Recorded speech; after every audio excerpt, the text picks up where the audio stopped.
As the police approach the house, the unknown person wonders how the dead bodies inside will ever be explained. The person reflects that multiple dead bodies are much harder to explain than just one. One person can die by accident, but multiple deaths make the police think of murder. The person thinks about what happened to the bodies before they actually died. A gust of wind blows the stench of scorched flesh into the air. Every molecule in the body is screaming to run. The person thinks about disappearing forever, but knows it is too late. The person knows every terrible act was done for him. The police arrive at the curb. The person raises both hands in the air. The person realizes life is about to change forever. Naomi returns home with her 5-year-old son Teddy after his karate class. The garage door will not open. Teddy asks if it is broken. Naomi notices that her husband, Naomi Roth, is home unusually early, which is very strange. She tries the front door, but her keys do not work. She notices the lock is brand new. Jeremy opens the door. Teddy happily runs to his father. Naomi asks why the lock was changed. Jeremy sends Teddy upstairs to play alone. Jeremy tells Naomi they need to talk. Jeremy claims he planned a surprise home renovation as a late anniversary gift. He says he wants Naomi to stay at his parents' apartment while the work is done. He claims he already packed all her belongings. He asks Naomi to go to the apartment and clean it before he and Teddy join her tomorrow. Jeremy says Rosita will take Teddy to school in the morning, just as she always does. Naomi asks several questions because things do not add up. Jeremy insists everything is fine. Naomi notices he packed way too much for a short trip. He explains the locks were changed for the workers. Naomi remembers Jeremy is an excellent liar. He gives her the key, but he does not kiss her goodbye as she leaves. Naomi arrives at the apartment. She struggles to unload the heavy luggage. She finds the place dusty and neglected. She becomes frightened after hearing rustling sounds and scraping outside the apartment and briefly believes someone may be outside. When she looks closer, she realizes a tree branch brushing against the window caused the noise, so she stays and continues cleaning. She unpacks and discovers Jeremy packed clothing for a much longer trip than a few weeks. Naomi also notices Jeremy packed deeply personal belongings, including her medical textbooks, making her wonder if he expected her to stay away much longer than he claimed. She texts Jeremy to ask if he is hiding anything. Naomi receives no reply, making her even more uneasy, but she keeps cleaning the apartment. Naomi asks Jeremy if she can say goodnight to Teddy, but he replies that Teddy is already asleep. She spends her first night away from home heartbroken. Naomi spends all day cleaning the apartment. She goes to pick up Teddy from school. She talks with her friends Ashlyn and Cheryl. They discuss the renovation and gossip about a woman named Cora Jansen. Naomi tells her friends about the supposed renovation and quietly admires how thoughtful Jeremy seems. But Teddy then reveals Jeremy never mentioned any renovation to him, making Naomi even more suspicious. She feels worried about the truth. Naomi takes Teddy to the apartment. Teddy is confused and asks many questions about why they are there. Jeremy arrives and gives Teddy an iPad. Jeremy uses their secret emergency code to tell Teddy to go to his bedroom and watch videos. Naomi realizes Jeremy used their family's secret emergency code, so Teddy would not overhear the conversation, showing he had planned the conversation in advance. Jeremy tells Naomi there is no renovation. He looks at her and admits he wants a divorce. Naomi refuses to believe Jeremy. Jeremy explains that he wants to settle the divorce through a mediator because they have a prenuptial agreement. He says his lawyer will contact Naomi's lawyer, making it clear he arranged the legal process before telling her. Jeremy tells her he has been unhappy for a long time. Naomi realizes the whole renovation story was a lie just to get her out of the house. Naomi realizes Jeremy had carefully planned both moving her out of the house and arranging the legal process, making it clear the divorce had been planned before he told her. Naomi realizes Jeremy had changed the locks before she arrived home, convincing her he had planned to keep her out of the house. She asks if there is another woman, but Jeremy denies it. He says legal papers will arrive soon. Naomi begs him to reconsider and try counseling, but he refuses. They argue about Teddy. Jeremy says he wants Teddy to keep sleeping in his own bedroom because the familiar routine will make the separation easier for him. Jeremy tells Naomi she can still pick Teddy up from school every day and spend the afternoons and evenings with him. Naomi finally agrees because she hopes staying connected will also give her a chance to save the marriage. She secretly vows to save their marriage. Naomi receives an email from Jeremy's lawyer. She realizes he planned this divorce in advance. She writes a response but does not send it. She receives a call from her mother. Her mother immediately senses that something is wrong. Naomi admits that she and Jeremy have separated. Her mother insists that another woman must exist, but Naomi denies it. Her mother criticizes her for leaving the house. Naomi insists they will reunite. Her mother tells her to remove the other woman if she wants him back. Naomi still refuses to believe that another woman exists. Almost a week passes. Naomi still ignores the divorce email. She continues to hide the separation from Ashlyn and Cheryl at school. Teddy happily greets Naomi when he leaves school. He accidentally tells everyone that he visits his dad's house. Naomi tries to cover the mistake and leaves quickly. Teddy asks if they are getting a horse, repeating what his friend said about divorce. Naomi reassures him. Teddy says Jeremy told him his parents will live apart permanently. Naomi asks if any women have visited the house. Teddy mentions only their babysitter, Rosita, who comes every morning. Naomi knows Rosita is nearly 70 years old, so she asks if anyone else has visited. Teddy says no. Naomi convinces herself that Jeremy is only going through a midlife crisis. Naomi shops for toys, bedding, and gifts for Teddy's apartment bedroom. She hopes making the apartment more welcoming will encourage Teddy to stay with her. She meets her former neighbor Phyllis Halpern at the store. Phyllis questions why Naomi has disappeared, but Naomi lies and says her car has been in the repair shop. When she tries to pay for the toys, her credit cards are declined. She discovers the joint bank account has been reduced to $25. She repeatedly calls Jeremy until he answers.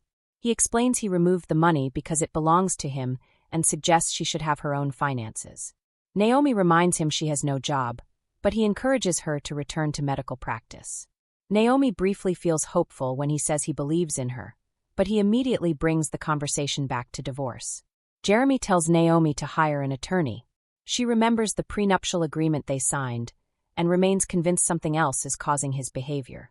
Naomi receives another warning from Jeremy's lawyer, Leonard Hardwick, with a final deadline. She remembers happier moments from her marriage and decides to drive to Jeremy's house late at night. She prepares herself before leaving and arrives at the home where she lived for 4 years. She notices an unfamiliar beige Jetta parked in the driveway. She quietly investigates the property and watches the house from the shadows. She believes the house is empty until she sees Jeremy escorting a young woman outside. He leans in and kisses her. Naomi is stunned that the woman appears to be in her early 20s, making Naomi, now in her 40s, feel even more devastated. Naomi confronts Jeremy and the woman on the porch. She accuses Jeremy of cheating. The woman introduces herself as Veronica. Jeremy asks Veronica to go, and she leaves after he speaks to her. Naomi confronts Jeremy about his lies. Jeremy admits Veronica is the other woman and says he is in love with her.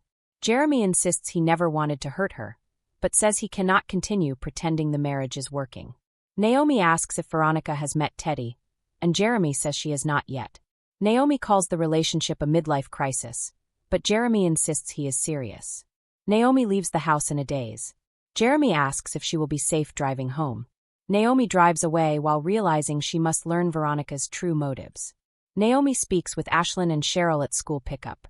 A stranger approaches, and Naomi briefly fears he may be a school shooter, but he instead serves her with official divorce papers. She is publicly embarrassed by the event. Teddy asks for a playdate, but Ashlyn quietly avoids Naomi after witnessing the scene. Cora Jansen steps in and offers to take Teddy and Zach to the playground. Naomi gratefully accepts the offer to escape the uncomfortable scene. Naomi and Cora watch the boys play at the playground. They discuss the divorce while Cora urges Naomi not to let Jeremy control everything and encourages her to fight back legally. Naomi admits she still wants to save her marriage, but Cora warns that Jeremy has already chosen his path. They discuss custody, financial protection, and why Naomi should not assume Jeremy would never fight for custody. Cora strongly recommends her divorce attorney, Stephanie Gorman. Naomi promises to contact her. Cora invites Naomi out for drinks another day. Naomi continues believing Veronica has hidden motives. Naomi unexpectedly sees Veronica at the supermarket. She considers damaging Veronica's car, but decides against it. Naomi quietly follows Veronica through the store, watching her interact with others.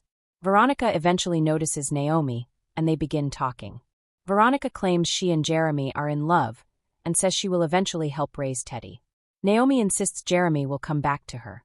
Naomi realizes Veronica's words do not match her cold expression. Naomi begs Veronica to leave Jeremy alone, but Veronica calmly refuses and warns Naomi not to interfere. Veronica remains calm throughout the conversation, which frustrates Naomi even more. Naomi decides she must hire a lawyer immediately. Naomi meets divorce attorney Stephanie Gorman at her office. Stephanie reveals she cannot represent Naomi because Jeremy already retained her services. A second recommended lawyer is also unavailable. Stephanie realizes Jeremy intentionally retained all the best local divorce lawyers to block Naomi from getting help. Stephanie calls Jeremy's actions unfair and recommends Ezra Fletcher instead. Naomi explains that Jeremy emptied all their accounts, and Stephanie promises to contact Ezra personally to explain the situation. Naomi leaves feeling supported by the other woman. Naomi schedules a meeting with Ezra Fletcher after an unusual phone conversation leaves her uncertain about him, but she decides she has no other options. Jeremy asks her to bring Teddy home, so she prepares carefully before arriving, hoping for a chance to speak privately with him. Teddy hopes his mother will stay, but Rosita answers the door instead. Rosita says Jeremy is working, and when Naomi asks to speak with him, Rosita refuses and closes the door. Naomi leaves believing she must keep trying to find a way to reach him. Naomi returns to the apartment with fast food for dinner. She discovers the front door is partly open. She slowly searches every room in the apartment, but she finds no one inside. She notices the shower curtain is closed and checks behind it, but the shower is empty. Naomi enters the kitchen and discovers one knife is missing from the block. She eventually finds the knife in the kitchen sink. Naomi cannot explain these strange signs. She considers calling the police but decides against it. She eats her dinner while remaining deeply uneasy in her own home. For the first time since moving in, Naomi no longer feels safe inside the apartment. Naomi arrives at the office of Ezra Fletcher at 9:30 in the morning. The neighborhood is run down with boarded-up stores covered in graffiti. She reaches the 5th floor by climbing a groaning staircase. She knocks on the door and hears crashing and swearing before Ezra opens it. The office is tiny and stuffed with stacks of paper that occupy the only chairs. Ezra looks disheveled, but his minty breath and confident voice put Naomi slightly at ease. He explains he is fighting a medical negligence case and enjoys burying his opponents in paperwork. Naomi hesitates to mention the money, but Ezra already knows Jeremy emptied their joint accounts. When she admits she did not have a lawyer look over her prenuptial agreement, Ezra notes that it is poorly written and legally weak. He expresses genuine frustration that Jeremy is playing dirty. Naomi confesses she still thinks Veronica is manipulating Jeremy. Ezra tells her to stop defending her husband and start protecting herself and Teddy. Naomi finally commits to moving forward with the divorce case, and Ezra enthusiastically begins his work. Naomi arrives at the house to pick up Teddy. Jeremy is furious, claiming she is an hour late, while Naomi is certain he said 10 o'clock. She feels guilty when she sees Teddy waiting by the door. Teddy shows her an elephant toy and excitedly says Veronica bought it for him. Naomi learns that Jeremy has already officially introduced Teddy to Veronica. Naomi asks to speak with Jeremy privately. She finds him in his office and tries to straighten his tie, but he pulls away. She asks why he introduced Teddy to Veronica so soon. Jeremy insists Veronica is important to his future. Naomi begins to sob, but Jeremy remains impatient and checks his watch. He says Teddy and Veronica got along well, and insists she is wonderful. He notices Naomi is still wearing her wedding ring and demands she take it off. Naomi warns him that Veronica is only using him. Jeremy tells Naomi Veronica reported being threatened, which Naomi vehemently denies. Naomi realizes Jeremy completely trusts Veronica and decides she needs concrete proof to change his mind. Naomi prepares carefully for the mediation session at Town Hall. She sees Jeremy and Veronica together in the parking lot before she enters the building. Veronica greets her cheerfully and mentions Teddy's birthday party, which Naomi finds deeply insulting. Naomi meets Ezra inside, where she gives him a clear quartz crystal for luck. Ezra accepts it respectfully. The mediation begins with the mediator, Alana Ocasio, and Jeremy's lawyer, Leonard Hardwick. Ezra immediately challenges Jeremy's financial conduct. Jeremy claims the money never disappeared, but Ezra produces evidence showing the account was empty just days before. The mediator criticizes Jeremy for acting in bad faith. Ezra then attacks the prenuptial agreement, forcing Hardwick to admit that many parts are negotiable. The mediation continues until Hardwick says, "And then there's the matter of custody of Theodore Roth." Jeremy then says something that shocks Naomi. "I want full custody of Teddy," he blurts out. Jeremy argues that Naomi is irresponsible and claims Teddy's teachers and Rosita support his claim. Naomi denies everything. Jeremy says Naomi is frequently late for school pickups. Hardwick criticizes Naomi's apartment as an inadequate living environment. Naomi accuses Jeremy of tricking her into moving out. Jeremy unexpectedly offers Naomi money if she accepts his custody proposal. He increases the offer. The mediator immediately condemns the offer. The session ends. Ezra privately explains to Naomi that Jeremy wants custody mainly to avoid child support. Ezra promises to fight the case. Naomi realizes Jeremy chose these lies himself. Naomi photographs Veronica's license plate on her way out. Naomi meets Cora at the school after the mediation and tells her Jeremy demanded primary custody of Teddy. Cora is outraged and praises Ezra for standing up to Jeremy. Cora jokes that Ezra is handsome before offering to have her police officer boyfriend trace Veronica's license plate.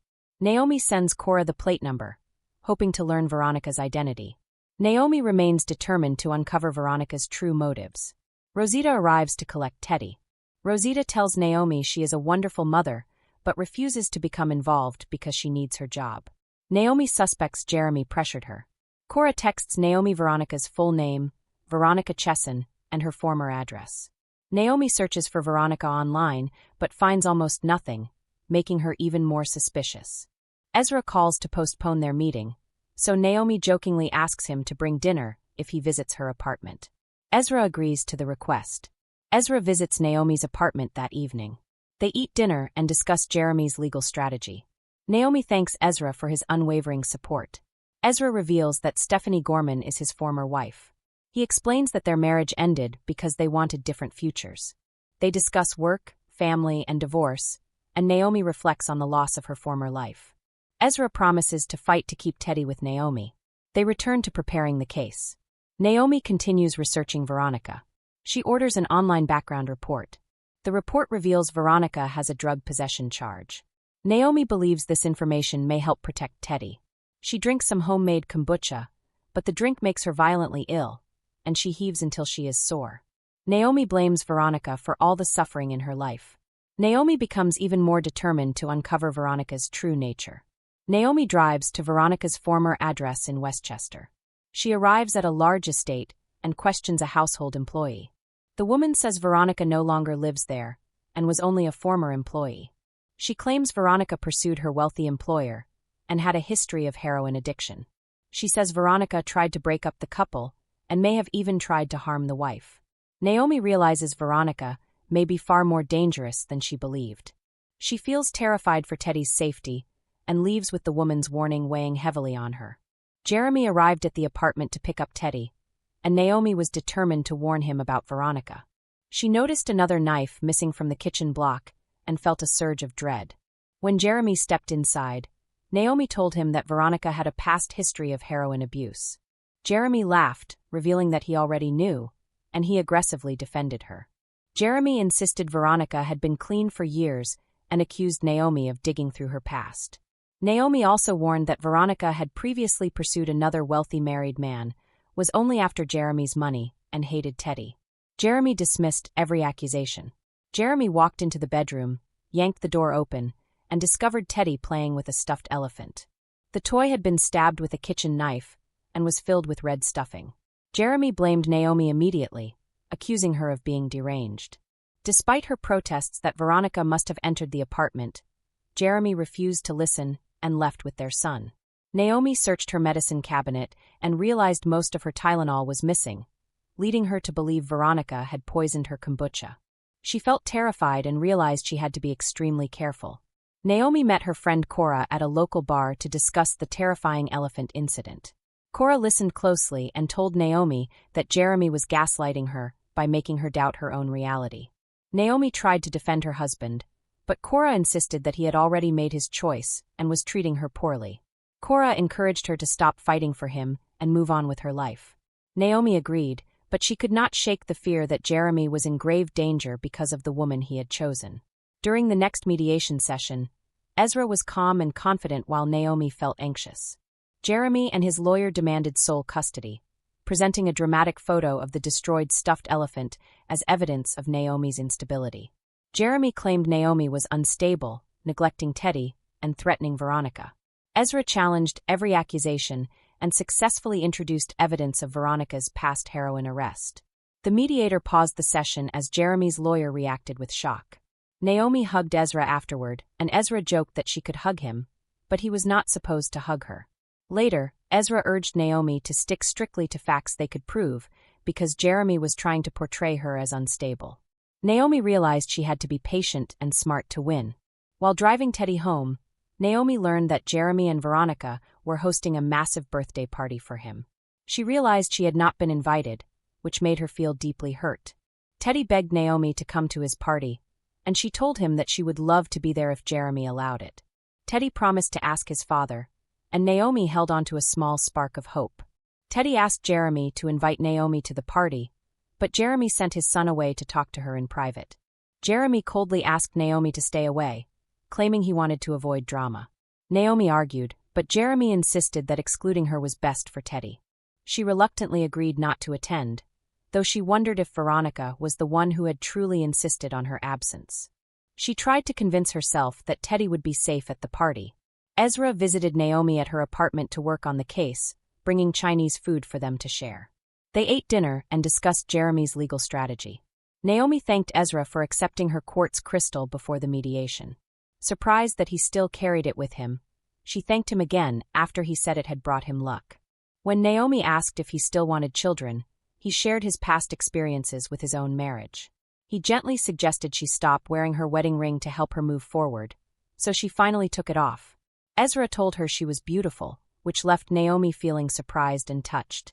They opened fortune cookies, and Naomi received a warning about a false friend. Ezra promised he would win custody for her, then admitted there was something he wanted to say, but could not because she was his client. Before leaving for Teddy's birthday party, Naomi quietly put her wedding ring back on. When she arrived to pick up Teddy, she found the celebration was still in full swing. The yard was filled with extravagant decorations, a pony, and dozens of guests. She briefly panicked before Teddy ran into her arms. Jeremy was furious that she had arrived, but Veronica politely invited her to stay.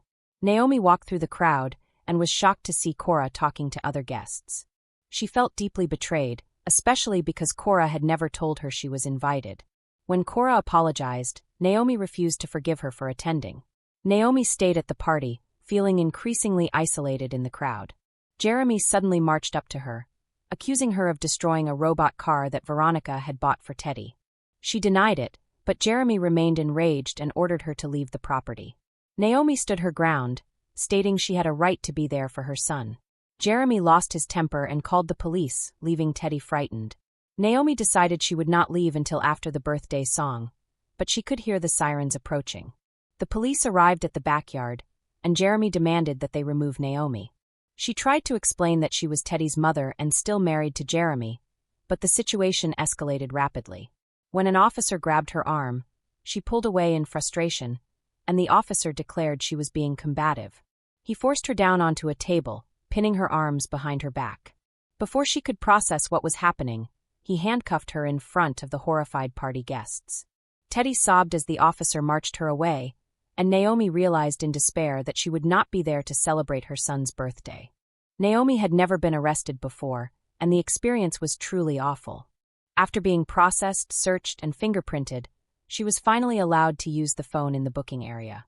She called Ezra Fletcher, feeling immense shame, but he picked up quickly and sounded baffled to hear she was calling from the police station. She hurriedly explained the entire scene at the birthday party and how everything had gone wrong. Ezra was clearly frustrated and worried by her actions, but he promised to come to the police station and do everything he could to help her. Naomi felt a small sense of relief that he was assisting her, but as soon as the call ended, she sat in the holding area and burst into tears. Naomi spent an hour sobbing in a jail cell before an officer finally told her she was free to go. After finishing the paperwork, she walked out to find Ezra waiting for her, looking tired and unshaven. He drove her away in his old Ford, which struggled to start as they left the station. Ezra explained that Jeremy had filed a temporary order of protection against her, meaning she could not contact Jeremy, Teddy, or Veronica, or go near Jeremy's house until the hearing. Naomi panicked, but Ezra helped her calm her breathing. He assured her the order of protection was temporary, and that they would challenge it in court. When she told him her dark suspicions about Veronica, Ezra looked genuinely concerned that she believed them and dismissed them as irrational. Naomi realized he feared Jeremy might be right about her instability. She returned home feeling crushed, but she clung to Ezra's promise that he could still help her win custody. Naomi could not sleep that night, spending hours crying in Teddy's bedroom. The next day, a phone reminder alerted her that Jeremy was leaving on a business trip to Boston. She felt sick at the thought of Veronica being left alone with her son. She called her mother, who listened to everything Naomi had to say.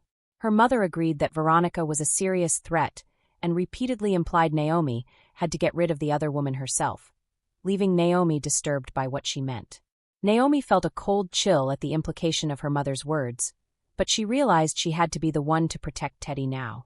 That afternoon, Naomi went to Jeremy's house to pick up her car. Seeing Veronica's car in the driveway, she decided to ignore the court order because she could not bear leaving Teddy alone with Veronica. She walked to the front door and made up a story about bringing a rock Teddy had forgotten. Veronica was suspicious and moved toward her phone to call Jeremy. Realizing Veronica was about to call Jeremy, Naomi lifted the stone and brought it crashing down on Veronica's head. Veronica collapsed to the floor, unconscious, and Naomi stared down at her in absolute horror. Naomi checked for a pulse and was relieved to find Veronica was still alive. When Teddy called out from upstairs, she panicked and blocked the stairs. She lied that she was cleaning up broken glass and sent him back to his room to watch videos so she could figure out what to do. She unlocked Veronica's phone with her fingerprint, removed the phone's lock, replied to Jeremy's message to avoid suspicion, and realized he remained unaware of the attack. Naomi decided she could not allow Veronica to contact anyone, and she looked around for something to restrain her. She realized duct tape was exactly what she needed. Naomi found the tape in the pantry and bound Veronica's wrists and ankles. She taped the woman's mouth shut and dragged her down into the dark wine cellar. She looked at Veronica, lying helpless on the floor, and felt a surge of cold anger. She briefly imagined ending Veronica's life, but she pushed the violent thought away. She was not a murderer. Instead, she decided she would humiliate Veronica and destroy the beauty Jeremy admired, and a new, dark plan began to form in her mind.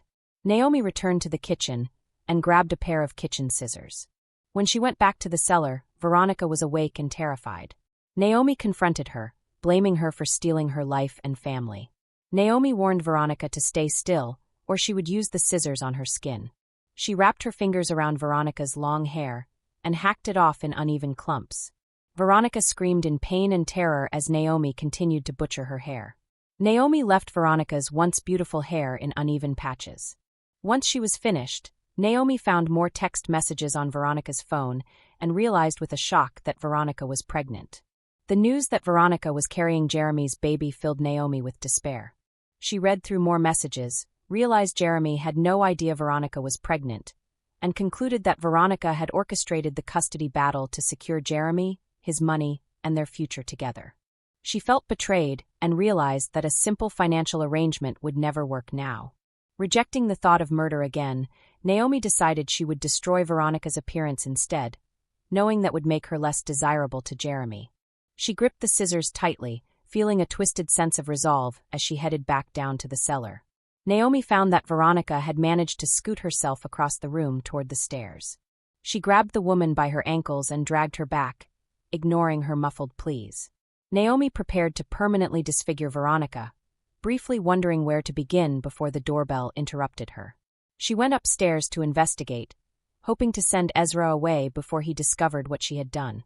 She crept to the door and heard a loud, familiar voice banging on the wood. It was Ezra, repeatedly calling her name and pounding harder and harder on the front door. Naomi thought there was a chance Ezra might stop by her apartment after work, but she did not understand why he had come there instead. Seeing her car in the driveway, Ezra called out, asking if she was inside before demanding to know why she was there. She tried to dismiss him, but he refused to leave. Suddenly, the silence of the house was shattered by Veronica's screaming from the cellar.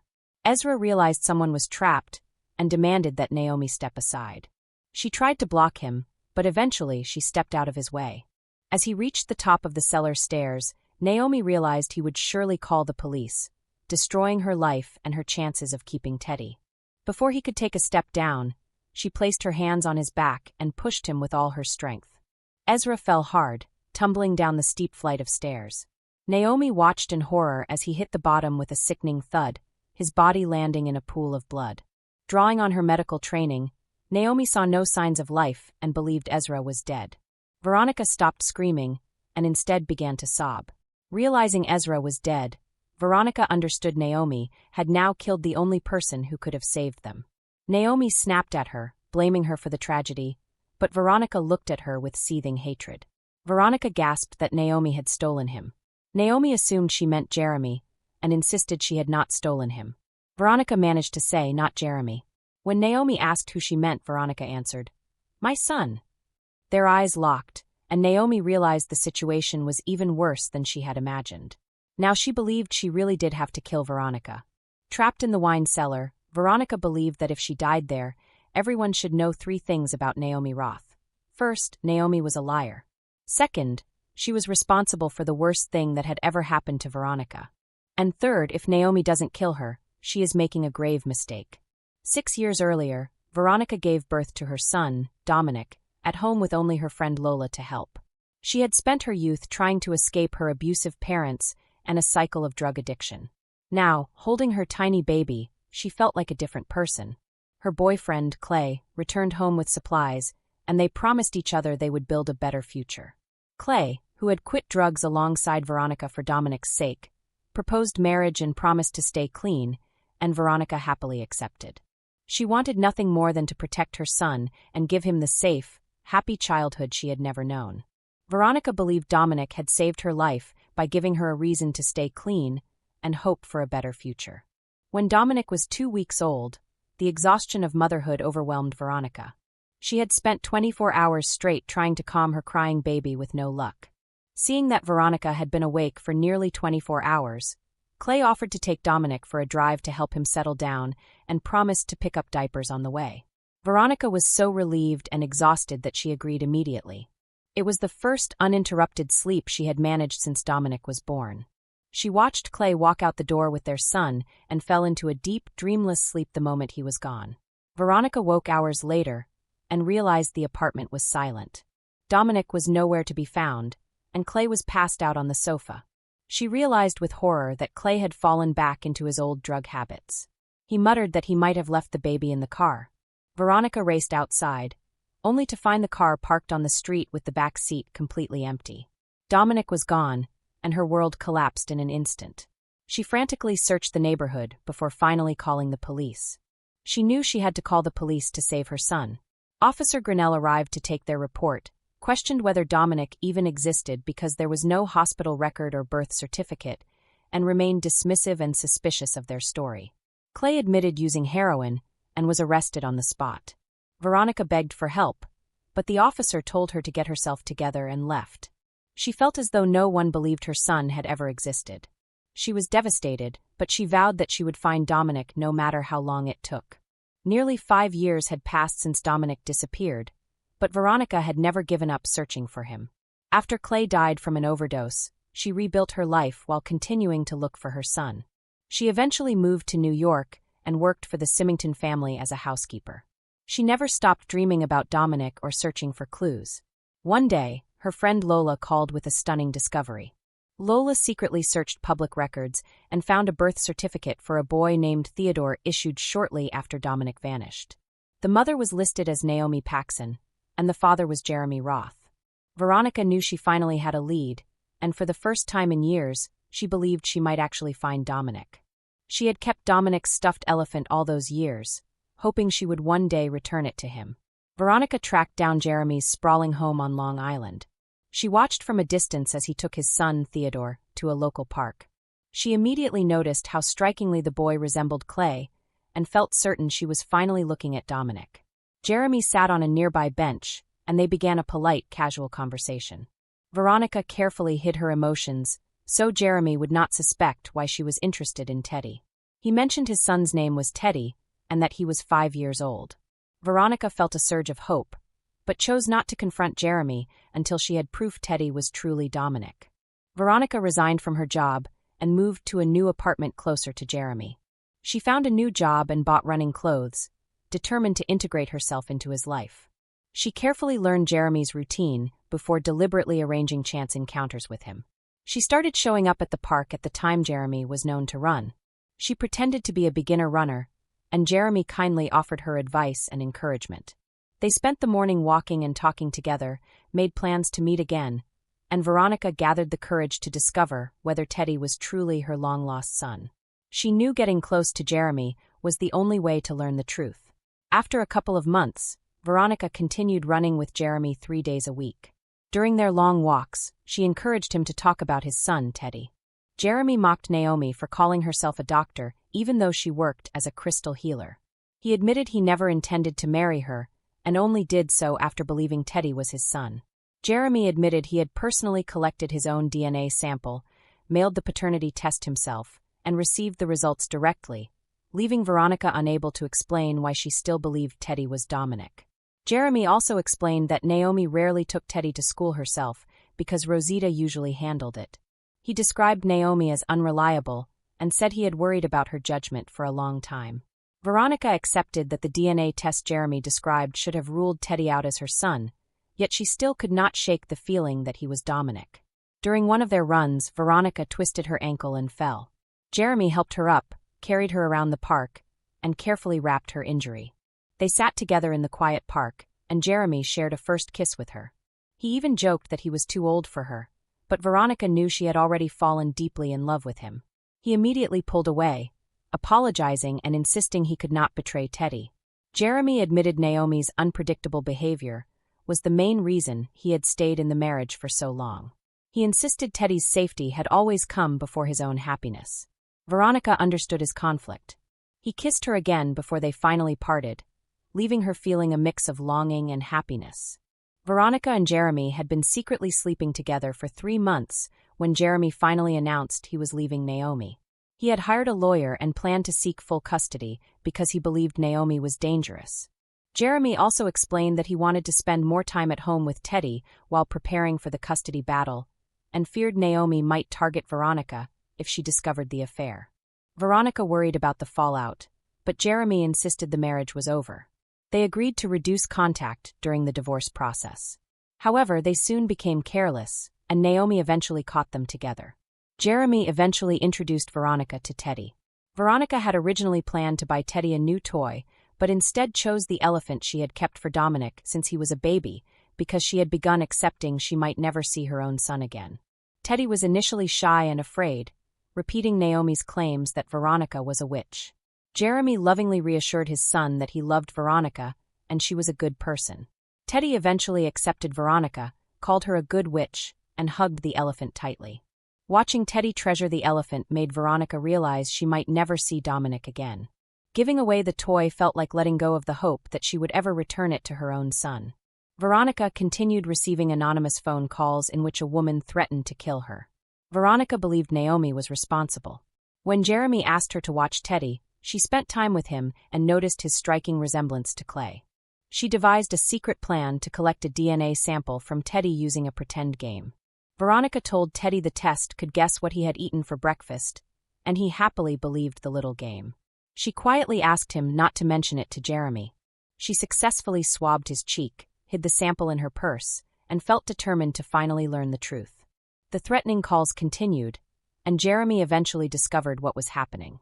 Most of the threats came from blocked numbers, making them impossible to trace, but this time the caller used a normal phone number, convincing Jeremy the threats were real. Veronica explained that Naomi had been harassing her for weeks, and Jeremy was furious. He showed Veronica a photograph of the elephant toy she had given Teddy, which Naomi had cruelly destroyed. Jeremy admitted he had hidden the photo because he knew it would upset her.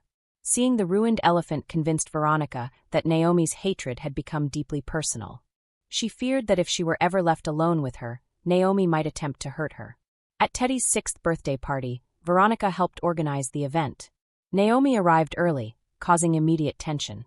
Veronica believed Teddy deserved to have both parents at his birthday and even encouraged Naomi to stay, hoping to avoid ruining the celebration.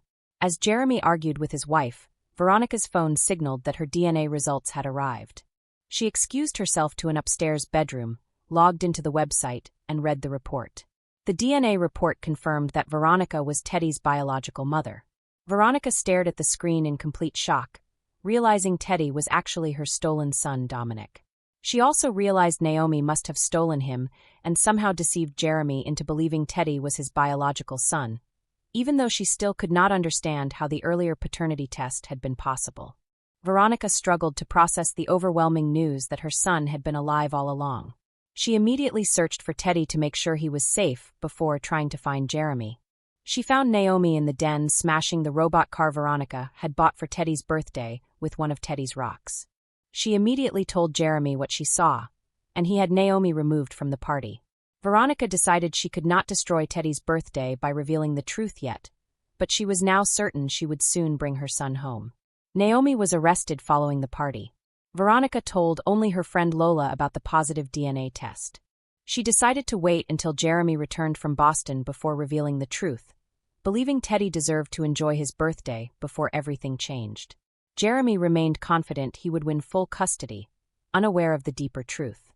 When Jeremy announced he had to leave for an overnight business trip, he asked Veronica to stay with Teddy. She agreed, promising to protect the boy, and resolved that she would tell Jeremy everything the moment he returned. Naomi insisted she was not the bad guy and believed everything she had done was for Teddy. She first saw him at a rest stop in St. Louis. She saw a dented car with a man passed out inside and drug gear on the seat. She heard a baby crying. Naomi had always wanted a child, but her doctor said it was unlikely she could conceive. When she saw the baby, it felt like fate. She found the car unlocked, took the infant, and drove to her mother's house. She told her mother she had been keeping the pregnancy secret. When her mother asked who the father was, Naomi had to come up with a name. She chose Jeremy because he was the one boyfriend she had dated during the past year, whom her mother actually approved of. Although she knew the baby was not his, her mother insisted Jeremy could give him a great life. Naomi eventually agreed to put Jeremy's name on the birth certificate before deciding to approach him. Naomi took Teddy to Jeremy's apartment. He was shocked but invited her inside. He insisted they had used a condom, but Naomi told him they were not perfect. She wanted Teddy to have a father. Jeremy looked at the baby and saw the resemblance. He was suspicious and demanded a paternity test. Naomi had planned for this. She met Jeremy later and collected the swab for the test. That same day, she drove to his parents' house on Long Island. His father, who had Alzheimer's disease, happily let her swab his cheek. Naomi secretly replaced Teddy's swab with Jeremy's father's before returning the samples to Jeremy. The test results came back as a perfect match. Jeremy married Naomi so they could be a family. Now that Veronica was here, Naomi knew she had to kill her to keep her son. Veronica could see in Naomi's eyes that she was going to die. She had made a mistake by telling Naomi that Teddy was her son. Naomi looked disheveled and was holding a pair of scissors. Veronica heard a voice upstairs and tried to scream for help. It was Ezra Fletcher, Naomi's lawyer. Naomi pushed him, and he fell down the stairs, hitting his head. Naomi told Veronica she had rescued Teddy from a drugged-out junkie. Veronica defended herself, saying Teddy was her son and she loved him. Naomi laughed and said Veronica was not a fit mother. She smashed a bottle of scotch on the floor and went to find a lighter. Naomi decided that a fire was the only way to destroy the evidence. She would say the deaths were a tragic accident, and she would play the hero by saving Teddy. She found a lighter in the kitchen. As she walked through the living room, she saw a message on Veronica's phone from a woman named Lola. It seemed Lola knew the truth about the DNA results. Naomi made a note of Lola's address. She would deal with her after Veronica was dead. She turned and headed back toward the cellar to finish her work. Veronica struggled against the tape, but it was too tight. She noticed Ezra was still alive and moving. She whispered to him that Naomi was coming back to burn the house down. Ezra heard her and played dead when Naomi entered. Naomi apologized for what she had to do. She flicked the lighter, and the spilled scotch burst into flames. Ezra crawled forward and struck Naomi with a heavy bottle of wine. As she fell, he hit her with the bottle until she was unconscious. He cut Veronica's tape, but his leg was broken. He told Veronica to leave him and get Teddy out of the house. He also told her to close the cellar door behind her to slow the fire, even though he knew it might cost him his own life. Veronica rushed to Teddy's bedroom, but the door was locked. Teddy refused to open it without the secret code words Jeremy and Naomi had taught him. Veronica could not break the door down. Realizing Jeremy was the only person who knew the code words, she ran downstairs to get her phone. As she passed the cellar, she saw smoke pouring from beneath the door. She grabbed her phone and raced back upstairs. She begged Teddy to trust her and open the door. Just as she almost told Teddy the truth, he finally unlocked the door. Veronica hugged him, promised she would not let anything happen to him, then opened the window and carefully helped him onto the roof. Holding Teddy close as the sirens grew louder, Veronica realized the truth would finally come out, but she was done running and refused to let anyone take him away until he was safe. "Ronnie," Teddy murmured, "how come your hair is all cut off?"